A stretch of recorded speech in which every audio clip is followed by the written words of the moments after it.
आज ना दारू पिता डुलत होतो guys. Hello guys, good morning. मी आता आलो तो ओट्यावर, तर तेवढ्यात बघतो तर हा मी माझ्या ज्वाला होता. नाही तेव्हा तर येत नाही त्या मुलीच्या पाठी असतो. तर मग मी चिकन कापत होतो. तर चिकन कापता कापता बाहेर बघतो तर हे दोघं जण वाट बघत होती माझी. तो दादा चिकन कधी देतो त्याची.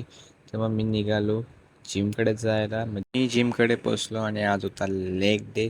तर लावत होतो बेल्ट तर काही लागत नव्हतं. असं वाटत होतं की जाडा झालो ज्या म्हणून लागत नाही. तो बोला तर सोडा रे, आपण जाऊया सेटकडे. तर आज सेट मारता मारता आज गणपतराय झाली होती माझी, कारण की खूप टायमाने मारत होतो परत 80 किलोचा म्हणून. तर त्याच्यानंतर घेतला लेग प्रेस, सिंगल लेग. मग मारत होतो तेव्हा पण ह्यात पण खूप हालत टाईट झाली होती. मग घेतला नीन लेग कर, मग गचकन फिरवला मी तो, काय बोलतात त्याला ते. त्यानंतर मग मी घेतला हॅमस्ट्रिंगसाठी, हॅमस्ट्रिंग 2 मारले फटाफट. त्यानंतर घेतलं मग मी लेग एक्सटेन्शन मारताना माझे रिएक्शन बघा, आऊ आऊ असं काय झुंबत होतं काहीतरी. त्यानंतर मग थोडं लेग फ्लेक्सिंग केले. मग फ्लेक्सिंग केल्यानंतर घेतलं काफ रेसेस बघा तुम्ही कसे बाट्यासारखे काफ दिसतात माझे. मग दोन्ही बॉडी बिल्डर फ्लेक्सिंग करत होते. मग भेटूया उद्याच्या ब्लॉगमध्ये. Bye bye.